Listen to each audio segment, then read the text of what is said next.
Tonight, a 70-year-old Kadina man dies after a car crash on the Yorke Peninsula.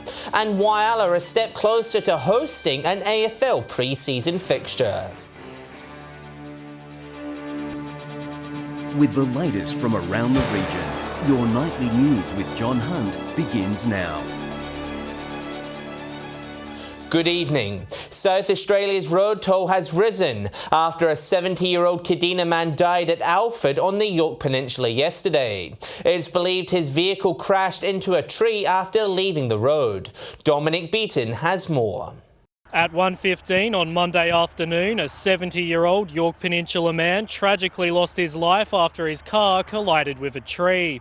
It was a horror scene, with the cabin of the car heavily impacted on the driver's side of the white ute, while the tree was knocked to the ground and debris scattered across the road. Emergency services were quick to respond to the single vehicle crash near Kadina, Tickerra Road on the intersection of Point Riley Road. The sole occupant of the car, an elderly Kadina man, was rushed to hospital but sadly died shortly after arrival. Neighbouring roads were sectioned off by police all afternoon. The Spencer Gulf Highway closed to all traffic until 8 p.m. Major crash investigators are examining the circumstances of the crash. SAPOL requesting motorists to remain vigilant on our regional roads. His death takes South Australia's road toll to 56. 20 more than it was at the same time last year. A man has been hospitalised in Port Augusta after a fire at his home overnight. Emergency services were called to Stirling Road and located the owner and his dog safe outside. However, the 56-year-old was taken to hospital for smoke inhalation. Initial reports suggest the fire is not suspicious, with the damage bill at an estimated $150,000. The South Australian state government budget was released late this afternoon, with infrastructure a major focus. In our region, $125 million has been allocated to upgrade the highway between Port Augusta and the Western Australian border. Meanwhile, tax dodgers will be targeted in a bid to balance the books. Despite a shortfall of $500 million in GST revenue, Treasurer Rob Lucas is poised to deliver an unexpected surplus budget. We'll have a wrap-up of how it affects our region in tomorrow night's bulletin. Meanwhile, the New South Wales government has delivered its budget today, with member for Barwon Roy Butler saying it's slim pickings for the Broken Hill region. He says it's more a metro budget than a regional one. Handed down but not coughing up. Broken Hill's local member saying there's not much meat on the bones. There's nothing there that jumps out and looks like a wonderful windfall for us. In today's budget papers, Broken Hill and the Far West barely took up a page, and what was there, Mr Butler says, were mainly election commitments. There was $2 million for the Jubilee Oval upgrade, $44 million for the Silver and Cobb Highway ceiling, and $7 million for an Opal Centre in Lightning Ridge announced back in March. The paper even mentions the region is facing annual drops in population, with Mr Butler warning the trend may continue. What I was thinking whilst the Treasurer was delivering his speech, what's in this budget that's going to ensure we maintain or grow our population? And the answer to that was, probably not much. The state government's flagship initiative was an $18.5 billion investment in education, including 6 for 190 new and upgraded schools. But Mr Butler wants further details on where that'll be spent. We were struggling to find, because in the Treasurer's speech you hear him talk about in every corner of the state schools being upgraded. We were struggling to find where those schools were in Barwon. He says some of the funding allocations for Barwon are going to towns and cities not actually in Barwon. I intend to work with the government to ensure that the expenditure that is in regional New South Wales is targeted and delivers outcomes on the ground, not just emptying a budget line item. Patrick Reinke, 7 Spencer Gulf News. Whyalla is a step closer to hosting an AFL pre-season match after receiving government funding to upgrade the 2 local footy ovals. Other facilities in our region will also receive vital upgrades. A much-needed upgrade. 2 Whyalla ovals will be receiving nearly $900,000. At Bennett Oval, and also the upgrades that are currently undertaking at Memorial Oval as well. The funding is a part of the government's $10 million grassroots sporting program. Sport Minister Corey Wingard says regional sporting facilities are a cornerstone of the community. More people active, more people playing sports and getting them also socially engaged in the community. Local clubs have welcomed the upgrades. Facilities have got older and older and older and have really belonged in an earlier day, and particularly for juniors and females playing football, it really needed to be upgraded. And we're trying to encourage young people to come out and play football, so this should help, get spur on the interest in the football in Whyalla. Council CEO Chris Cowley says Bennett Oval is a step closer to hosting a pre-season match involving Port Adelaide. Cool if we can get that facility up to spec before the start of the season. We will have a JRT game in Whyalla. The good news has been felt across the region, with surrounding towns also cashing in on the grassroots sporting program. Port Broughton has also secured funding, while Port Augusta's council received nearly $500,000 to install new turf and irrigation at Central Oval. It will assist us complete a project that's been ongoing for 8 years or so that I've been on council, and it's very critical. Shari Hams, 7 Spencer Golf News. Still to come tonight, South Australian farmers the most confident in the country, and access to the Whyalla Beach improved thanks to new ramps. Welcome back. South Australian farmers are the most confident in the country, according to a new survey. It comes despite the state experiencing its driest start to a season in more than 100 years. Despite a patchy start to the cropping season, most South Australian farmers are all smiles. The most positive is actually the southeast. So the southeast had a sensational year last year and looking really, really positive again. So they've had a good start to the growing season. Mr Matthews says almost half of South Australian producers surveyed are anticipating similar or higher return from this year's harvest. It's been ideal. We had rains on weekends, so we had the weekends off and then planted during the weeks, and it was dry during the week when we were planting, so it was ideal. We couldn't have got better. David Bascom owns a barley and sheep farm near Port Lincoln. Strong market demand for lamb has seen the price skyrocket over recent years. I just sold some sheep, merino lambs, weather lambs, and they're bringing more than what I got from a crossbred lamb, so we've been doing really well with the sheep. But lower than expected rainfall on the Yorke Peninsula has caused tough conditions for farmers, the region recording the highest negative outlook. The combination of poor start to the season and the concentration of grain growers on the Yorke Peninsula that would keep their confidence levels comparatively low to other regions. Nathan Regter, 7 Spencer Golf News. Peterborough Police are continuing to investigate a break-in at a storage shed in the Mid-North town.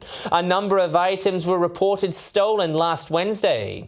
Police have retrieved a number of the missing items, including a vehicle. A log splitter and cement mixer are still missing, with SAPOL asking anyone with information to contact Crime Stoppers on 1800 333 000. The 10th annual Molka Art Exhibition has opened in Port Augusta. The collection of 36 pieces helps shine a light on Indigenous artists across the region. This year, a number of new creators from Ceduna to Quorn have got involved, with works ranging from acrylic to glassware to woodwork and photography. They have a story. Some of the stories are about culture, the stories about family, and the stories about community. People aren't aware of how many artists there are in their own community, so an exhibition like this opens those doors. The exhibit will run until the middle of next month, with people encouraged to cast their vote for the People's Choice Award. Looks great. A new foreshore ramp will allow Whyalla residents living with a disability or using a pram to safely access the area. Council says they're expecting it to be popular with locals. Another box ticked for the Whyalla foreshore, with a new ramp completed. People in wheelchairs and even prams and walking difficulties, it makes it easier to get to the car park. Council CEO Chris Cowley says it will provide access to the barbecue shelter and walking areas. Compliant ramps to provide access for prams and wheelchairs from the car park through to the broader foreshore area. These upgrades have come just in time for the reopening of the renovated foreshore playground. It's been perfect timing, and the Liberty swing being fixed as well will be definitely well utilised. Whyalla Council is expecting positive feedback, especially as the area becomes busier in summer. The preliminary feedback's been excellent. As I say, before this, there were steps involved, and even for able-bodied people, it wasn't always ideal. Councillor Zia Westerman says she's looking forward to visiting the beach this summer. Warmer months I will be, but in the winter I'll be hibernating. Shari Hams, 7 Spencer Golf News. Fantastic stuff there. Stay with us after the break. We'll have the weekend soccer, netball and squash scores. And Britt will have the latest weather forecast. Hello again. Preparations are underway in Port Lincoln this week for the annual Fame Awards. Organisers have announced a new industry incentive award, encouraging filmmakers to get involved. It's one of the biggest events on the calendar, the annual Fame Awards, celebrating the creative talent in digital film and music video. It's really Port Lincoln's night of nights. There's no event like this anywhere in Port Lincoln or anywhere, even South Australia or Australia. The night bringing the town alive with dancers, actors and singers entertaining crowds, giving artists the opportunity to showcase their work on the big screen. There's the main categories, a Best Original Short Film and Best Original Music Video. So that's the main two, and we have a category for under 15s. A new award will also be available this year. Missing Link Media and On Air Media teaming up to present the Industry Incentive Award, aiming to encourage budding filmmakers. There's a growing filmmaking community here in Port Lincoln and the Lower Eyre Peninsula, and we just want to see that grow and see people, express their art, express their stories and ideas through film. Submissions close at the end of the month. For more information, visit the Port Lincoln City Band website. Nathan Regter, 7 Spencer Golf News. Ex-Wallaby players were among some of the notable faces, teaching students in Port Augusta about rugby union. The clinic teaching the basics in the hope of growing interest in the sport. Deep into AFL territory, a football clinic for kids with an unfamiliar ball in hand. It's different, yeah, not something I'm used to. The South Australian Rugby Union hosting a session for students at Port Augusta Secondary School in a bid to spark some interest ahead of this year's Rugby World Cup in Japan. In support of the Wallabies, which is a truly national side playing in a world competition.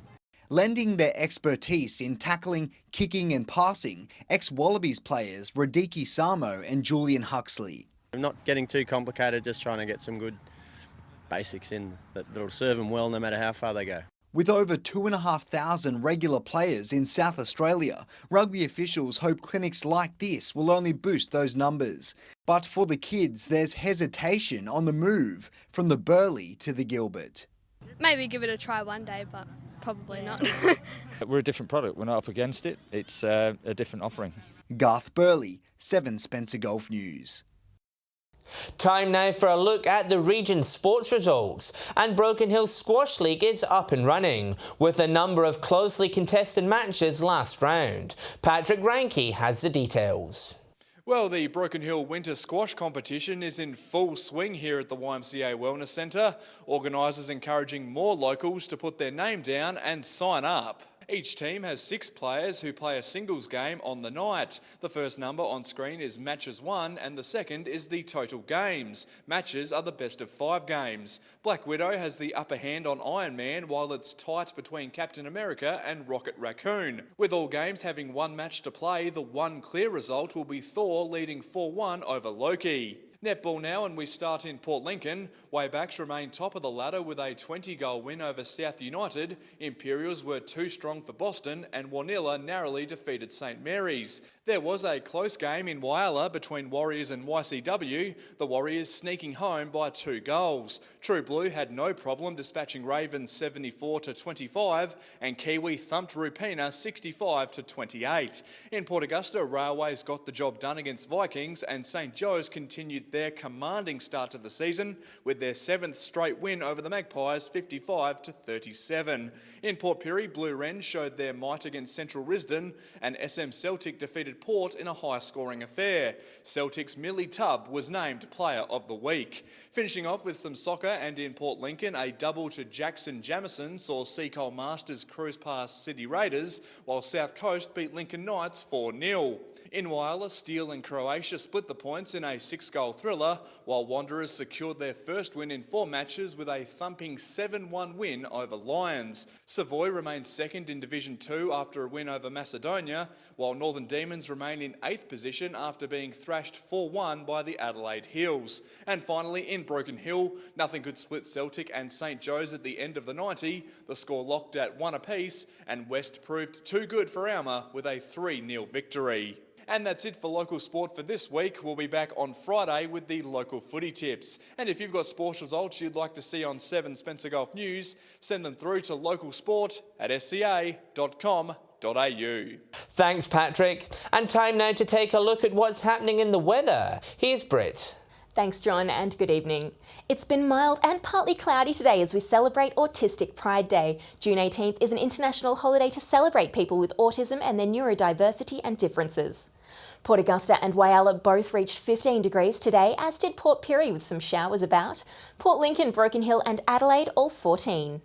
To the satellite now, where we can see a high pressure system south of WA moving over the Bight. It will send a ridge over South Australia for the remainder of the week. On the waters, southerly winds at up to 20 knots with seas at 2 metres, and sunrise is at 23 minutes past 7. Tomorrow's looking chilly with frosty starts at Corn and Clare and a possible storm at Coffin Bay. Port Augusta and Woodner with maximums of 15 degrees, Whyalla, Port Lincoln and Port Pirie 14, Cleve, Kadina and Adelaide 13, Coffin Bay, Corn and Broken Hill 12, Clare with a top of just 10 degrees.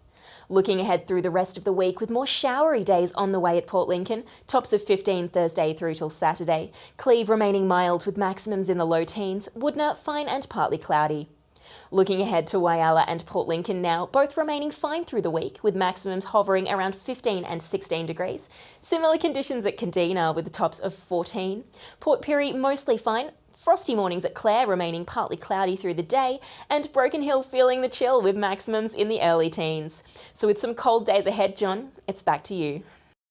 Looking very chilly indeed. Thanks for that, Britt. And that's the local news this Tuesday evening. Thanks so much for your company. I'll have some updates later in the evening, but until then, enjoy your evening here on 7. On behalf of the team, it's good night.